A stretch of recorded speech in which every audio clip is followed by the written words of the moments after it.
আওয়ামী লীগ সরকারের পতনের পর সারা দেশে বিভিন্ন সেক্টরে পদত্যাগের হিড়িক পড়েছে। ব্যতিক্রম নয় শিক্ষা খাত। কিন্তু স্বেচ্ছায় পদত্যাগের ঘটনা ঘটলে অধিকাংশ ক্ষেত্রে নির্যাতন করে জোরপূর্বক পদত্যাগের অভিযোগ পাওয়া যাচ্ছে।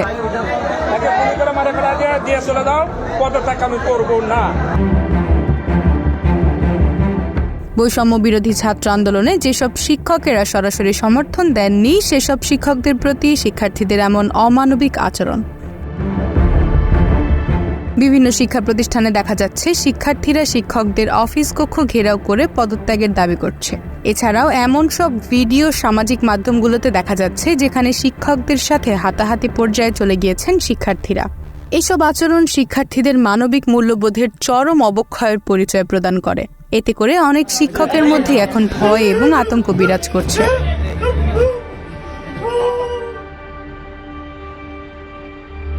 সম্প্রতি নওগাঁয় শিক্ষার্থী ও বহিরাগতদের চাপের মুখে পদত্যাগ করার পর জ্ঞান হারিয়ে ফেলেন নওগাঁর হাঁপানিয়া স্কুল অ্যান্ড কলেজের শিক্ষক নুরুল ইসলাম। স্থানীয় হাসপাতালে প্রাথমিক চিকিৎসা দিয়ে তাকে রাজশাহী মেডিকেল কলেজ হাসপাতালে 2 দিন চিকিৎসা দেয়া হলেও উন্নত চিকিৎসার জন্য ঢাকায় পাঠানো হয়। 2 দিন চিকিৎসার পরেও তার অবস্থার উন্নতি হয়নি, বরং অবনতির কথা জানিয়েছেন স্বজনরা। এসব ঘটনার প্রেক্ষিতে বিশ্লেষকদের দাবি শিক্ষা প্রতিষ্ঠানগুলোর অভ্যন্তরীণ বিবাদ এর পেছনে অনেকখানি দায়ী। তার সাথে ক্ষমতার লোভে অনেকে শিক্ষার্থীদের এসব অমানবিক কাজে ইন্ধন যোগাচ্ছে। এ বিষয়ে একটি ভিডিও বার্তা দিয়েছেন বৈষম্য বিরোধী ছাত্র আন্দোলনের অন্যতম সমন্বয়ক সার্জিস আলম,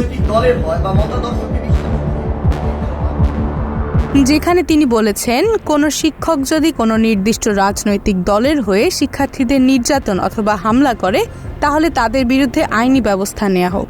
তিনি অন্তর্বর্তী সরকার এবং প্রশাসনের প্রতি আহ্বান জানিয়েছেন, যেসব গুটিকতেক শিক্ষার্থীরা এভাবে শিক্ষকদের অসম্মান করছে তার পেছনের কারণ তদন্ত করার জন্য তদন্ত কমিটি গঠন এবং তাদের বিরুদ্ধে আইনি পদক্ষেপ নিতে।